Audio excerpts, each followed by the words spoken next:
Hello and welcome to the Writer Inspired Show. I'm really pleased to talk to Debra Parmley. Hopefully I've got your name right. Apologies if I haven't. Yes, you do. This is the third deep dive that we've done, and I'll be doing a series on this, and I'm really excited to talk to you today. So I always go straight into it. So what I'd like you to do is just talk a little bit about yourself, so how many books you've written, and then I'll ask you a few questions from that. And anything else you want to add before we go into the question side. Does that sound okay? All right. That sounds great. Awesome. Oh, thank you for inviting me, first of all. I'm excited to be talking with you today.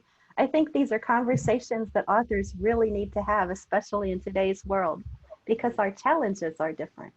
But a little bit about me. I've been around a while. My first book came out in ebook in 2008 and in print in 2009. And this was after I was in a contest called the American Title, which was like American Idol, but for authors. And Dorchester Publishing and Romantic Times Magazine put the contest on. And there were 10 of us competing for one contract. Every month, 2 were voted off the island, you know. So I made it to the second round and then got an agent. And a year later, he sold my book. So my entry into the publishing world was a more traditional one. Okay. So I went on to write for 5 small presses, juggling lots of deadlines. And then after a while, self-publishing came along and I put a book of poetry out to try that. And then I was having difficulties like many of us were because of those 5, only 1 is still open. Okay. So several of them closed. In some cases, contracts ran their natural course and came back. In some cases, the company closed and contracts came back. And so I had all these books coming back. And I thought, okay, all I need is a new cover and a new ISBN number, and I'll just put them out. And I'd already tried my little poetry anthology. And so I had I dipped the toe in, you know. So then I jumped in with that and I tried Create Space and KDP. So flash forward a little bit more, I decided to incorporate, and that, you know, protects me in my books a little bit more. And I Create Space, of course, closed. I had a couple books that were in 2 Kindle Worlds back when Amazon was behind those, and those were doing well. But then Kindle Worlds closed. It seems to be the roller coaster of my book life, you know. Things are going good and then they're not, and then they're going good and then they're not. And so I've kind of gotten used to that part, but it's a constant adapting and adjusting. So now I have 26 books up on Amazon, and I now put my print books through Ingram Spark because I wanted to be worldwide. So the challenges for me now are how to do that on my own, and of course distribution and all that sort of thing. I had put 4 into audiobook, which was a good experience. It's expensive though. So people ask me, when are you going to do more audiobooks? And I have to honestly say, when the 4 I did pay for themselves, you know. So there's, of course, all these practical considerations, because book A has to pay for book B, you know, since I'm not independently wealthy, right? And so sales, you know, helped me to do that. And things were rolling along. I had set up book signings and things were going fairly well. They were on the upswing again after kind of a slump. And then, of course, we got the COVID going around, and all of the book signings for 2020 that I have are canceled. And pretty much the whole calendar got wiped clean. So it's a reset, I guess, which I might have handled a little better, except that in February, I had a home invader. Okay.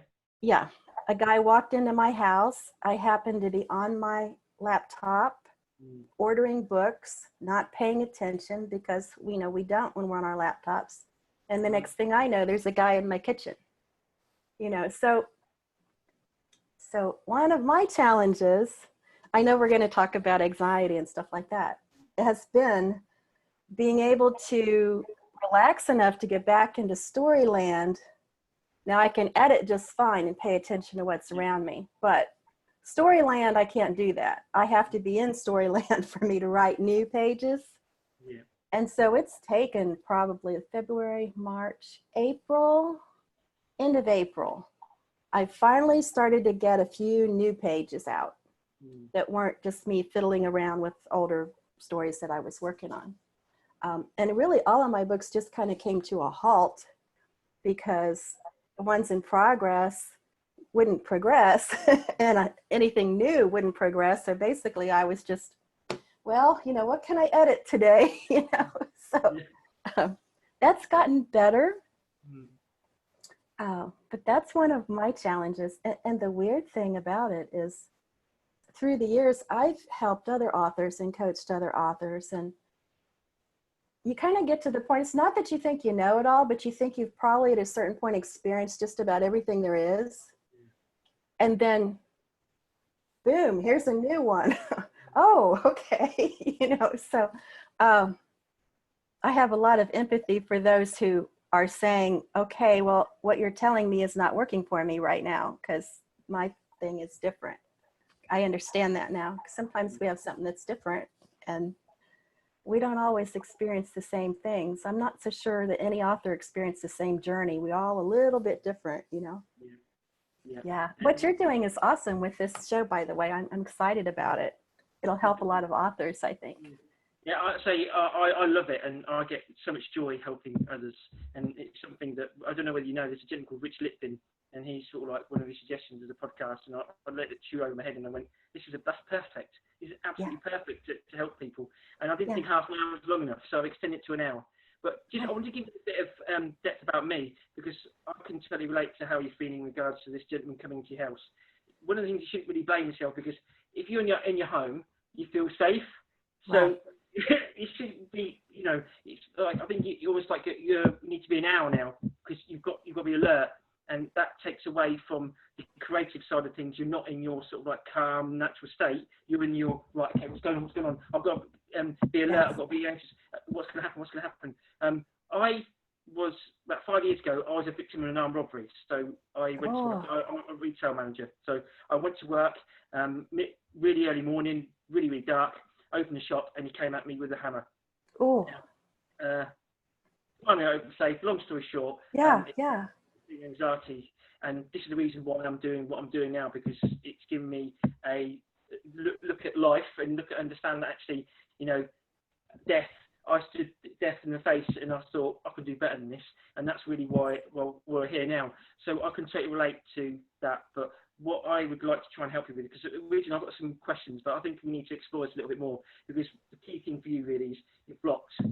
And it's like a pipe. At the moment, there's water flowing through it, but this part here is stuck because that you are worried about what's going to happen if you do get back into your creative flow. Cause that's where you were when you came in, and it's like you associate writing now with pain. So that's quite a big sort of thing to sort of do. So what sort of things have you done to try and help yourself with that? Have you just focused on editing, or have you tried to sort of go, right, I need to start writing? What's your thought process with it? Well, I thought I'd try what I did when I had a golden retriever that used to sit next to me when I wrote, and I had her for 14 years. And then after she passed, I went for a 6-month period of not writing at all. And I broke it by writing on a legal pad. So I thought, well, what if I tried that again? I tried that again, but I still, it's a mental thing, getting into story world. It wasn't about what I was using to write with. So I learned that the hard way. And so a lot of the things I was telling other people, here's what worked for me with this and this and this, that I tried have not worked. So that was not working. Locking the door only works to a point, because then I want to go check the lock on the door to make sure, you know, we second guess ourselves. Yep. I did buy a Glock. It sits next to me. That's helped. Of course, I'm in the US, and so I can do that. And I'm comfortable I'm comfortable with guns. I do a lot of research for my books Okay. because I have all of mine have some element of suspense. There's usually a bad guy. There's often a gunfight. So I had my permit for 2 years, put off getting the gun because I thought, well, I don't really need one, you know. Mm. But it's kind of like being in your house and thinking, well, I'm safe here. I don't need one, and I don't need to deadbolt the door. I just lock the, you know what I mean? You just Yeah. don't think that you need extra things in your home when actually you might. so, so having the locks on and having that next to me has helped. Um, the legal pad did not help. Mm. Meditation doesn't help because the thing with meditation, it's too similar to going into story word. You're not aware of what's around you, that situational awareness. It's so, and I also know that I can go really deep when I write. So I'll forget to drink the glass of water right next to me. I mean, it could sit next to me for hours and I'll be thirsty and I'll get done and I'll think, oh, I'm thirsty. And there's the water. Why didn't I think? Well, because I didn't even know it's right next to the computer, but I'm that into story world. So it's been really tough. I'm not so sure I've come up with an answer for it. Sometimes I can, and sometimes I can't. Mm. Yeah. Have you tried harmonics? No. What is harmonics? Basically, it's a binaural beats, and it's music you listen to, very similar to meditation, but rather than you focusing on your breath and anything like that, it actually just naturally gets you into a calm state. Okay. It's on YouTube. They're free. There's binaural beats and there's own harmonics. Give it a go. See if it works for you. Oh yeah. Yeah. It works for me. What I tend to do with it is, and I've learned with my meditation. When I first started meditations, I felt it was like a bucking bronco, and my mind was trying to go, no, you can't do it. No, you can't do it. And I had to do things before I actually did my meditation. So, for example, I had to work out. I had to listen to music. I have to read, and then I sit down and meditate because that's the level I have to get to just to do it. So maybe that might be something to look at for yourself. But the real big thing really is this block of not being able to go forward with your writing because of what experience. And I don't want to go back over it because for me, when I was writing my book, so that's what started me. I wrote my book, Hope Over Anxiety. You go through it again, and I don't really want to do that for you because that's not fair, and that you'll feel worse than what you did when you first did it. So I don't really want to do that. I want to lightly touch it, but I'm more to try and help you find ways of overcoming this challenge that you've got. How would you want to feel? So by the end of this conversation, how would you want to feel in regards to your books and your career with writing? How would you want to feel? Oh, well, of course, positive, and I try to stay positive. But the thing is, I'm always posting positive things. Yeah. That doesn't necessarily mean I'm feeling positive all the time. And I think succeeding, of course, feeds the positivity, but having difficulties feeds the other side. So the progression, that is a helpful thing. I hadn't thought about trying several things and then writing. But I swim every day, so I could easily come home, swim, get my shower, maybe read or do the headphone for a little bit, and then go, because then I'd be transitioning into that instead of just trying to jump right in, because I've been trying to jump right in, and that's what's not working, is the jumping in. So with that, it's been hit or miss. And it's kind of like, well, good day, bad day, but maybe it doesn't have to be good day, bad day if I do the progression like you were suggesting. Yeah. And how long do you meditate as well? 5 or 10 minutes. Okay. Not very long. I have a busy mind. I have a really busy mind. I've tried guided meditations before, and they don't work because the minute they take me into the forest or the ocean or wherever we're going, the imagination kicks into a high gear, and now I've got story people coming, and now I've got, and at the end of that, I've got a new story, but I haven't relaxed. So, and it's usually not anything I'm writing. so I can't use it to what I'm trying to do. It's like, Yeah. oh, well, I got new ideas, and that has to go in the file for someday, because, you know. So Yeah. I think I need the meditations that aren't so talky, because Yeah. it doesn't take much. Yeah, for me, what I started doing, and I did meditating for like 500 days, or even longer, if memory serves me right. And I just like 5 or 10 minutes. And what I realised is all I was doing is just doing the light surface. I was just doing that all the time, and then I'd allow my mind to go, oh no, I've done now. Let's get on. Or this is too boring. And now I've gone, no. I went through sort of recently quite a difficult period. And I kind of see it as an upgrade for myself, because I went through a lot of sort of like challenges of sort of like, why aren't I progressing as well as I should be doing? I'm not good enough. I'm failing, all that sort of stuff. And I went, I need to put something in place now that's going to help me. And I've gone, rather than 15 minutes a day, I now go hour and a half, almost 2 hours meditating. And I split it up. So I'll do first thing in the morning. I'll do in the middle of the day when I'm at work. I'll do just as I get out of the car, and then I'll do just before I go to bed. Now, obviously, it's up to you what you take from that, but I feel that perhaps you need to go a bit deeper with your meditation. And even if your mind's telling you, stop, just allow it to go.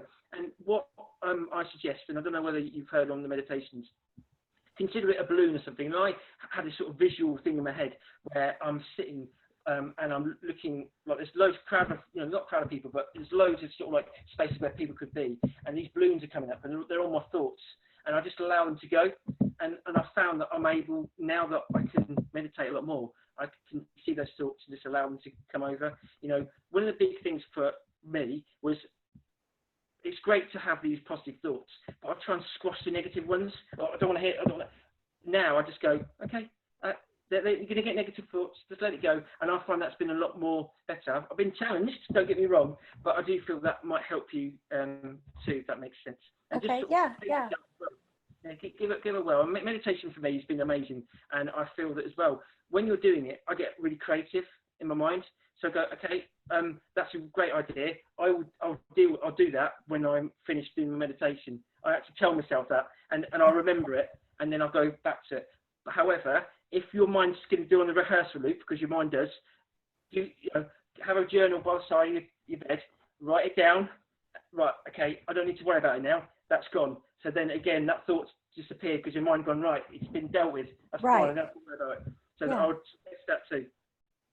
Oh, that's a great idea. I like the balloon. That's a real good visual. Yeah. There's a car as well as another one, but there's loads of different things. But that's what I would just suggest you do. Okay. As far as being at home and stuff as well, is there anything else that you feel you can do to make you feel a little more safer? Well, not really. I mean, I'm locking the doors, and the windows and doors are locked. I make sure they always are, unless we're coming in and out. So I don't think anyone would surprise me as much, as they would. And I keep my phone nearby, which is, I didn't have anything next to me that day. The phone was in a completely different room. I used to do that because that way the phone didn't disturb me. So now I just, it might vibrate, but it's not going to ring, and I just have to deal with that. So, but I think that's about all I can do here at the house. We're actually going to put the house on the market pretty soon. We live near Memphis, which is big city, a lot of crime. So we're planning to move into an RV. So we'll be more in the country than we are now. So it'll get quieter, probably safer. So, but that's of course down the road. That's not right now. So. Oh, and I'm not watching the news a lot. No. Because that just makes things, if it's not happening here in my house, then I don't need to be worrying about it, because that was just kind of fueling the whole thing. Because I mean, I'm not unempathetic, but it's just that I need to stay calm myself and not be all wound up about what's happening way over there, So no, I'm similar, if I'm honest. I know, but I don't want to know. It's too much negativity to. Yeah. On a daily basis. No. It's Absolutely. important to try to stay in a good space, Mm. head space. So, Absolutely. yeah, Um, yeah. do you do much reading aside from the books? Obviously, you're talking about. I do. I read a lot,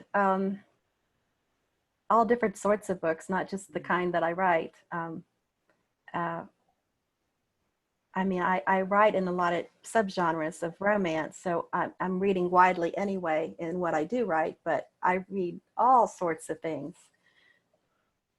Yeah. nonfiction subjects of all kinds too, not just fiction. So always reading something. Fair enough. It's like, 'cause the reason why I ask is because there's several books that I've read recently that may help you with meditation, stuff like that. I'll send you the link. I've forgotten his name. Ram Dass, I think his name is. The Oh, book's yes.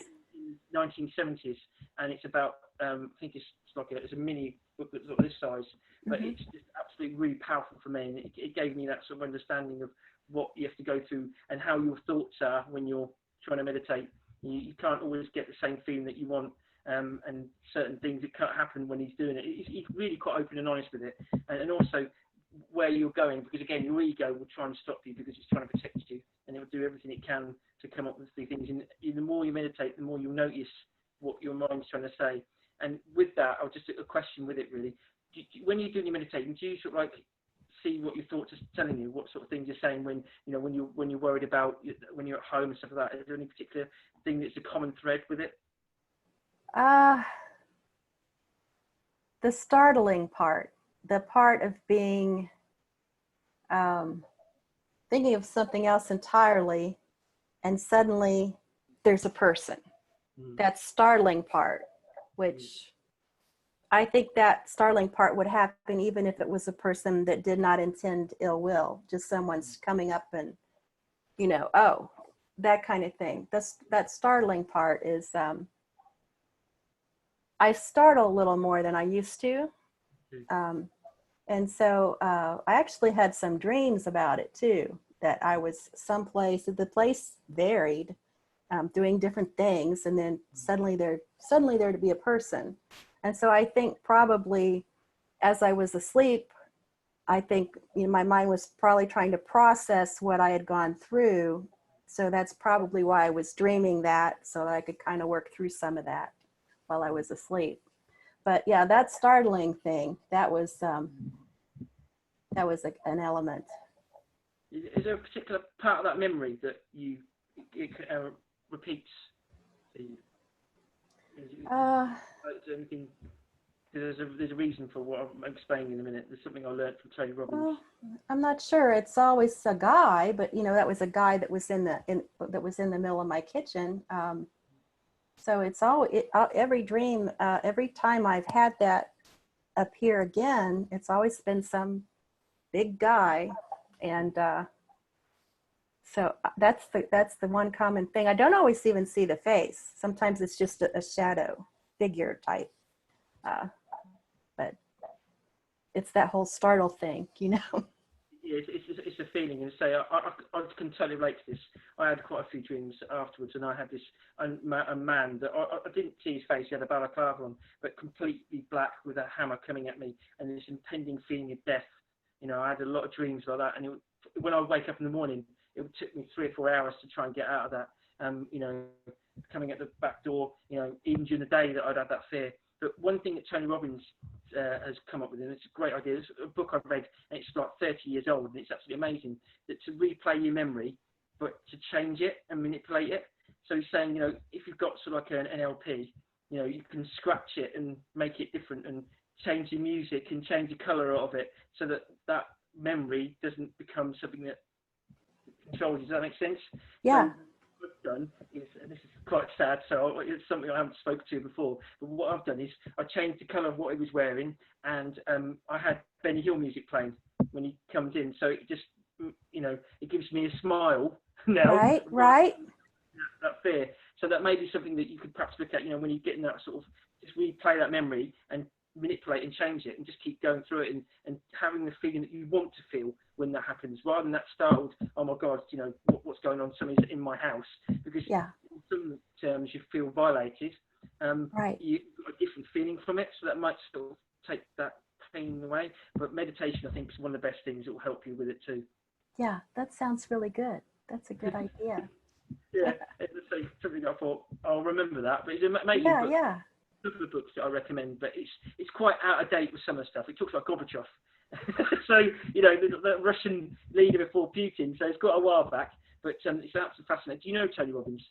I have heard of him. I've never read his books, though. I have heard of him. Yeah. I do recommend Unleash the Giant Within. It's 500 plus pages, and some of it's out of date. You just talk about the yellow pages and stuff in it as well. But the principles in it are just unbelievable. And I'm not lying. The last 4 weeks since I've read it and I've implemented them, I've found myself improving dramatically, and it may help you as well. There's how you talk, how you think about things. It's absolutely amazing. Really great book. But again, it's an invitation to have a look at as well. Just to change this up slightly, what I'd love to do is ask you about your vision. So in 3 years' time, where do you want to take yourself? And leave the buffers, just go for it. I want to be such and such. This is where I want to go. I'd just love to hear your thoughts on that. Yes. This is a good question, especially because we're all having to reevaluate everything we're doing right now, right? Yeah. One of the things that creativity and stories come out of me even when I'm not writing them down. I have a granddaughter who's 3, and she lives a 2-day drive away. And so I've been on the phone with her, and I tried to, they don't have good connection there, so it's hard to do the Facebook Live, but I've been on the phone with her some, and she likes Grandma to tell her a story. And so I have already told a story about a dragon, and a story about a mermaid, and a story about a unicorn. And so the stories were coming, and they just flow, because of course I'm telling stories to her. And I never thought I'd be thinking about writing children's books before, but I very much have lots of children's stories that are just coming out. So that part is flowing really well. I haven't tried writing them down yet, but they're all up here. So I would say 3 years from now, I'll probably have my romance books. I'll probably have some children's books. I actually had gone into 2020 writing something new, because I was already feeling kind of pulled that way anyway. And I have a short story and a Hansel and Gretel anthology. So I started writing fairy tales, which I've always loved fairy tales. Back when I traveled, I used to sell travel, and I've been to several countries. The things I would bring home folk tales, fairy tales, folk music. I wanted the things that people there shared and passed down. Those are the things that I really loved. And so I would bring those, instead of, buying trinkets, I would bring home that kind of thing. I'd be in the bookstore saying, where are your local tales, and all that. So I've always loved a fairy tale anyway. And so I got invited to write in this just out of the blue. And I thought, oh, yes, I do want to do that. So I could see more fairy tales, more, so beyond romance, branching out to other genres. And then I also have started my memoir, which is a different kind of a thing. So probably multi-genre, much more than I am now. And I would like to have some classes up that can help other authors, which I kind of started doing anyway. Haven't quite finished that because I didn't know how to take the material I had and put it on video. And the different sites like Teachable and Udemy, they want you to have 5 sections. And what I have are folders with notes from places I've gone and spoken and taught. And it's not set up for video in 5 sections. It's set up for an hour or an all-day workshop or something like that. It's not. So I'm having to kind of rewrite it to make it fit that. And then I have to figure out the video part. So that it's a little bit slow, but so many people are learning from home now. And I don't think that where I used to teach on panels and at events, I don't think that I'll be doing so much of that. So I could see 3 years from now having the classes, and then the children's books, and then probably fairy tales, maybe some fantasy. I have a fantasy I started a long time ago. I haven't finished, and quite a variety of things now that I think about it. That's a good question, though, the 3-year plan. I need a 3-year plan. Well, I'm going to push you a little bit more with it as well. And some of the things, for example, what I've got a 20-year plan where I want to help 500,000 people really live the life that they never thought they'd want, you know, beyond their dreams. I sort of want to push you, and I did this for Sally yesterday, and she sort of like said, I want to push you with this too. You know, go mad. You know, it's great. You know, you want to go beyond romance. You know, you want to do your fantasy and all that sort of stuff, which is awesome, and obviously kids books and stuff as well. But you know, how do you want to feel? What sort of accolade is not the right word, but is there a particular sort of like milestone you'd love to you'd love to hit? You know, is it going to be New York Times bestseller, for example? Is it going to be, you know, go for it? Just, you know, something to really aim for. You know, it might not be 3 years, it might be sort of 10 years in the future, but just something you really I'd love to do this. I'd love to achieve it. I would really love to have my books available in every country possible around the world and have readers all over. And I have a thing that people who know me hear me say a lot. Every day we are alive is a beautiful day. And I do believe that. And I want my books to spread that feeling and the joy that comes from writing and from reading stories or from hearing them. That's what I want to spread. So I guess, I mean, the New York Times would be great, and USA Today would be great. I mean, I would love hitting those, but I think more important to me, because that's kind of an ego thing too. Okay. I want the readership, the all over the world readership. That's what I want. And one thing I figured out pretty quick from not having the book signing events is I'm not getting to see readers. No. And I miss that. No. I really like that, more so than I ever realized. You know, when you have something taken away and you go, wow, you know, I really missed that. And it's not just about selling books, you know, it's about connecting, because this kind of a career, it's really hard to have that.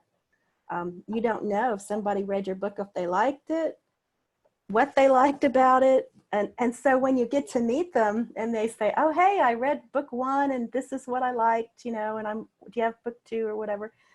It's just wonderful, you know, and I like sharing stories.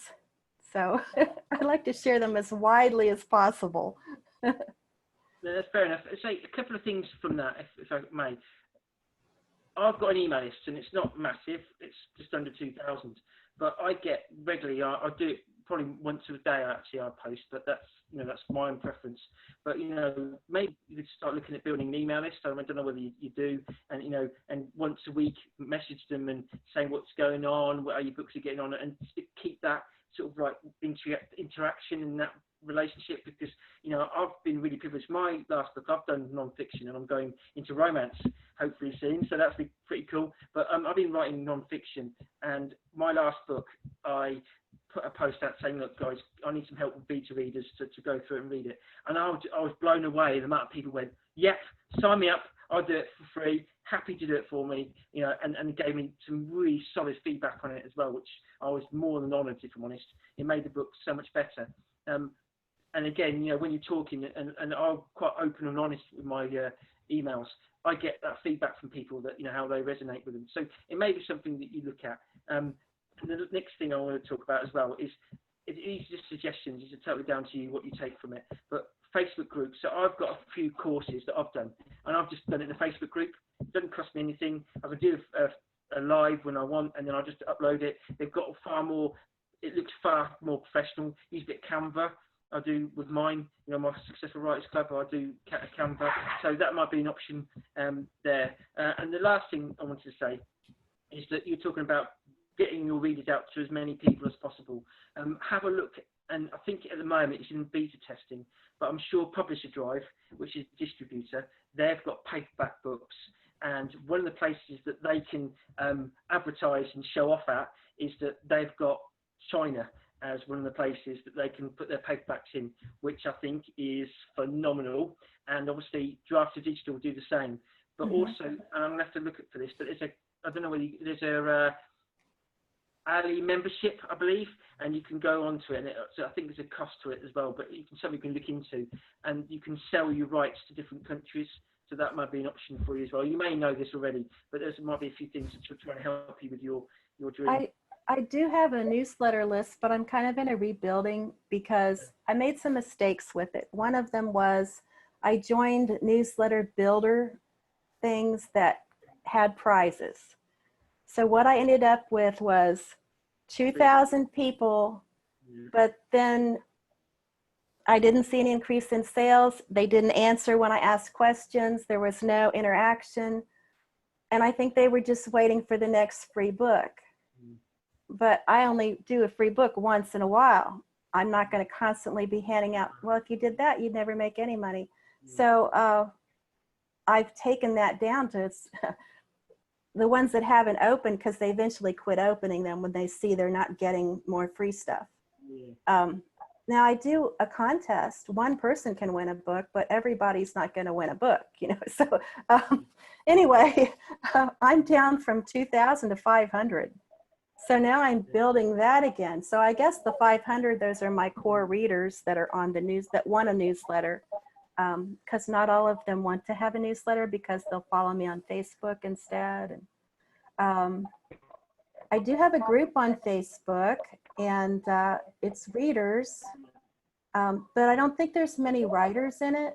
So I haven't thought about putting any classes in there because I don't think they're writing. I think they mostly read. And let's see, I'm on Draft to Digital. So I have that. I haven't looked into Publish Drive. I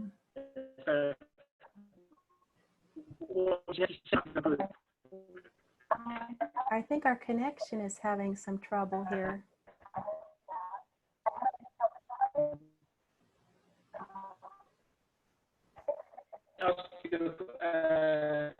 Nice question, both.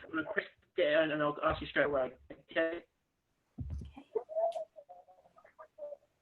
So how do you want to be remembered? What would you like to be remembered? What's the legacy you'd like to leave for your children? How would I like to be remembered? Well, I think probably I'll be remembered for saying that every day we are alive is a beautiful day, because I probably say that 50 times a week. I've always thought if I had to have written on my tombstone, I would want it to say, she was kind. I mean, that to me is very important. And, you know, no matter how many books I write, it's about how you live your life, you know, not just what you do during your life. But I think my books are my legacy. I think I'll be leaving them. And my grandchildren, they'll be having the children's books that they can pass down, that can go down through the family. And that's one reason I'm writing a memoir. I've had some real unusual life experiences, and I could probably write more than one, but I don't know. You know, there's so many things. You never So know. many things.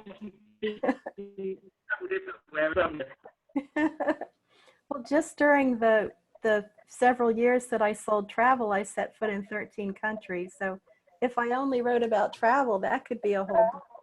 And I might write about travel too. There are so many things. Yeah, it was fun. Okay, so the last question really is for you. Is there any sort of question you'd like to ask me?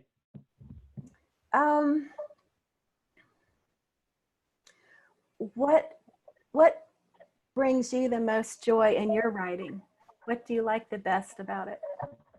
I like the actual proper writing. Editing, I've learned to love it, but actually sitting there and writing it and pouring out my soul into knowing that somebody else is going to read my words, you know, that's what I love doing. And when you're actually in it and people respond to you, and particularly my first book. But my first book, I cringe at it now because it's sort of 3 years on, and I'm not the same writer as what I was. When I was 16, I stopped writing, so commas and all that sort of stuff. But I did have an editor, so it looked okay, but it still wasn't up to the standard I want to. But I had people say the reason why I'm still alive is because I read your book. It's like, whoa, stuff like that. People saying I can go to sleep now, and your book's in my need for my pillow. So whenever I'm juggling, I read it, and that helps me go to sleep. That type of stuff. That's what gets me going. Someone could say you've got £1 million, or you've made a difference to somebody. I'd go making a difference to somebody every single time. And that's what fills me with joy. I love about writing, knowing that your pain and everything you've been through is going to worth it down someone. And just a little story. When my first book came out, a 10-year-old girl managed to get hold of my book, and she read it and said, "Well, I thought it was just me." And for me, that's probably the most emotional moment I've had for years, because when I was 10 years old, I lost my brother to cancer. And I didn't know what I was going through. There was no counselling, there was absolutely no therapy, nothing. I was just left to it, and I internalised all my pain. But I didn't know what I was going through. I had no idea that I was suffering from anxiety severely or depression. And the fact that this girl, that's it. I could have gone, what, I've done as a writer. That girl now has the hope that she knows what she's going through and she can do something about it. And that's what gets me going. So there's your answer in the long run. Yeah, that's awesome. That's awesome. You will. Right, okay. Thank you very much. I really enjoyed this, and I'd love to be able to do another one in the future with you as well. I don't think 45 minutes an hour is enough. There's 21 questions to ask you, yes. But I think we'll be good. But thank you very much. Do you have any more questions you'd like to ask me before we finish? No more questions. I want to thank you for inviting me to do this. This is going to help people, I think, and I think we both want that. I know I do, and I know you do. And it's going to help me too. So, and that's the thing.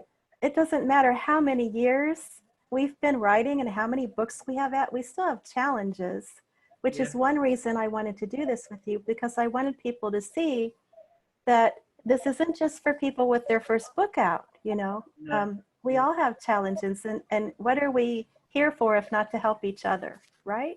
So that's the beauty of what you're doing here. So thank you so much for having me.